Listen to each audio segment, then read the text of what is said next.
안녕하세요. 오늘은 레벨 3에 해당하는 원서를 처음 시작하실 때 읽기 좋은 책 4권을 소개해 드리려고 합니다. 제가 레벨 2까지는 주로 얇은 챕터북 위주로 소개를 해드리고 있는데요. 특히 매직 트리 하우스는 첫 3권을 직독직해 드린 영상도 있죠. 레벨 3은 레벨 2에서 다음 단계로 도전해보고 싶으신 분들, 또는 저는 영어 챕터북 말고 그 다음 단계 중에 좀 쉬운 수준의 작품으로 시작하고 싶어요 하시는 분들이 읽어보시면 좋을 것 같습니다. 아무래도 레벨 2에 비해 책이 훨씬 재밌으니까요. 기대하셔도 좋습니다.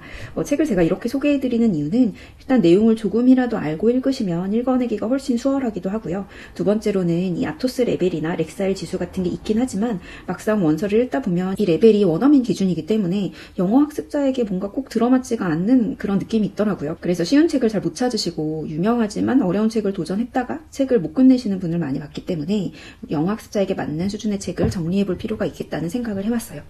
제가 오늘 소개해드리는 책들은 일단 제가 읽고 소개를 해드리기 때문에 따라가 보셔도 좋을 것 같습니다. 일단은 이 레벨 3은 뉴베리 수상작으로 시작을 해보면 좋겠다는 생각을 했어요. 뉴베리상은 많이 아시겠지만 미국 도서관 협회에서 수상을 하는 아동문학상입니다. 솔직히 뉴베리 수상작은요, 내 아이가 읽으면 참 좋겠다 이런 책들이 많아요. 근데 정작 아이들이 막 재밌게 읽는다기보다는 뭐 그런 아이도 있겠지만 약간 훌륭한 소설이 많습니다. 수업용 소설 뭐 이런 책들이 많죠. 그래서 어른이 읽기에도 좋은 책들이 비교적 많다고 생각해요. 너무 오래된 책은 조금 읽기 힘든 부분이 있을 수 있어서 1980년대 작품부터 살펴보았습니다. 뉴베리 수상작 중에서 사실 아토스 레벨이 4가 안 되는 책이 이 그림책인 Last Stop on Market Street을 제외하면 총 요렇게 4권밖에 되지 않아요. 그래서 다 읽어봤는데요. 개인적으로 이 웨핑보이는 레벨 3단계의 영어 학습자에게는 일단 비춥니다. 두 번째 세라 플레인 앤 톨은 정말 좋은 책이긴 하지만 좀 복잡한 문장이 많아서 이번 말고 한 다음 영상쯤에서 다시 소개해드리려고 합니다. 그리고 뉴베리 수상은 못했지만 최종으로 남은 책들은 이 뉴베리 언어로 선정이 되는데요. 뉴베리 언어부까지 하면 소개해드릴 만한 책들이 조금 더 많아지더라고요. 그래서 오늘은 이 중에서 우선 4권을 소개해드리겠습니다. 레벨 3의 입문서가 되겠습니다. 첫 번째 책은 C.C. 베리슨 엘 데포입니다. 레벨 3을 조금 가볍게 시작하면 좋을 것 같아서 그래픽 너블 2권을 먼저 골라봤어요.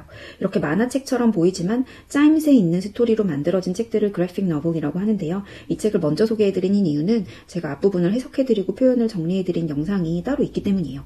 책이 조금 어려우시다면 강의를 통해 도움을 받으실 수 있습니다. 이 책은 작가의 실제 경험을 바탕으로 쓴 작품인데요. 작가가 어렸을 때 뇌수막염을 앓으면서 귀가 잘 안 들리게 됩니다. 그래서 결국 인공화호를 낀 채 학교 생활을 하게 되는데요. 그때 벌어진 일들을 그려낸 소설입니다. 여러 가지 어려움을 극복해 나가면서 성장해가는 과정이 잘 나타나 있어요. 저는 이 책을 통해 청각장애를 가진 분들을 조금 더 이해할 수 있게 되었습니다. 그래픽 너블의 큰 장점이 이 장면들이 다 그림으로 그려져 있기 때문에 내용 파악이 훨씬 용이하다는 점인데요. 2015년에 뉴베리 오너를 받았을 정도로 내용도 굉장히 좋기 때문에 레벨 3을 시작할 때 처음으로 도전하기 좋은 소설인 것 같습니다. 자, 두 번째 책은 2020년 뉴베리 수상작인 제리 크래프트의 뉴 키드입니다. 이번에 제가 책 소개를 하기 위해서 이 책을 다시 한번 읽어봤는데요. 역시나 굉장히 재미있어요. 저는 앞에 있는 엘데프보다 사실 이 책이 더 재미있는 것 같아요. 흑인으로 미국 사회에 살아간다는 것이 어떤 것인지 살펴볼 수 있는 책입니다. 이 책의 주인공인 조던은 그림을 그리는 걸 좋아하는 12살 소년이에요.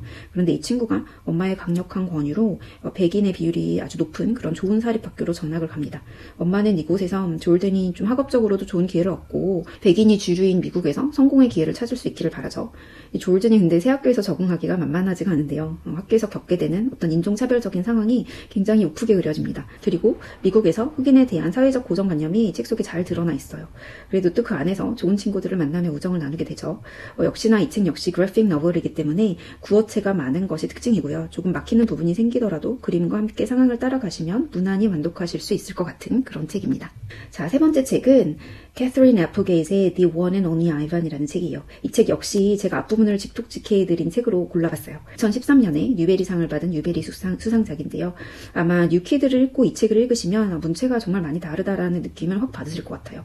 군데군데 시적인 표현이 조금 난해하게 느껴질 수도 있지만 전체적으로는 단순한 문장으로 구성되어 있어서 도전해 보실 만한 책입니다. 이 책은 커다란 백화점의 꼭대기에 위치한 동물원에 살고 있는 고릴라 아이반에 대한 이야기입니다. 아이반은 처음에는 우리에 갇혀서 살고 있는 자신의 생활에 커다란 불만이 없이 살아가지만 아기 코끼리가 새로 들어오게 되고 이런저런 사건들을 겪으면서 자기가 있는 이 환경에 대해 다시 새롭게 생각해보게 됩니다. 그리고 결국 이 아기 코끼리를 구해줄 계획을 세우게 되는데요. 이 계획을 어떻게 실현할지가 관건이 되겠습니다. 제가 책의 앞부분을 직독직해드린 영상이 있으니까요. 혹시 필요하신 분들은 참고하셔도 좋을 것 같습니다. 네 번째 책은 제가 가장 좋아하는 작가인 케이트 디카멜로의 Because of Winn-Dixie입니다. 2001년 뉴베리 오너로 선정되었고요. 아토스 레벨로는 3.9인 작품입니다. 얼마 전에 제 동생이 영어를 거의 10년 만에 공부를 하려고 하는데 챕터북 말고 그 다음 단계로 좀 쉬운 원서를 추천해달라고 해서 제가 이 책을 추천해줬거든요. 근데 모르는 문장은 챗 GPT에게 물어가면서 읽어보니까 읽을만 하다고 하더라고요. 이 책은 주인공인 소녀 오펄의 이야기입니다. 목사인 아버지와 함께 플로리다의 나오미로 이사를 오는데요. 한 번도 본 적이 없는 엄마를 마음속으로 늘 그리워합니다. 그러던 어느 날 동네 슈퍼에서 난동을 부리는 개 한 마리를 데리고 와서 윈딕시라는 이름을 지어주게 되는데요. 이 윈딕시 덕분에 친구들을 사귀며 각자의 슬픔을 이해하게 되고 마침내 오랜 외로움에서 벗어나게 되는 그런 내용입니다. 이 케이트 디카멜로의 책은 정말 한 권 한 권 다 재미있어서 나중에 다른 책들도 추천해드리고 싶은 그런 작가인데요. 이 작가가 쓴 책 중 가장 쉬운 책이 바로 이 Because of Winn-Dixie이기 때문에 꼭 읽어보시기를 추천드립니다. 자, 오늘은 레벨 3에서 시작하기 좋은 책 4권을 먼저 소개해드렸어요. 다 정말 하나하나 굉장히 좋고 재미있는 책들이에요. 좋은 습관을 들이기 위한 굉장히 좋은 방법 중 하나는 그 행동을 실천할 구체적인 시간과 장소를 우선 정해보는 거라고 해요. 이 책 중에 가장 마음에 드시는 책을 먼저 골라서 하루 중에 언제 그리고 어디서 얼마나 읽으실지를 미리 한번 계획해보셔도 좋을 것 같아요. 그리고 책을 읽어보시고 감상평도 꼭 남겨주시면 좋을 것 같습니다. 그럼 저는 또 다른 영상으로 찾아뵙도록 하겠습니다. 감사합니다.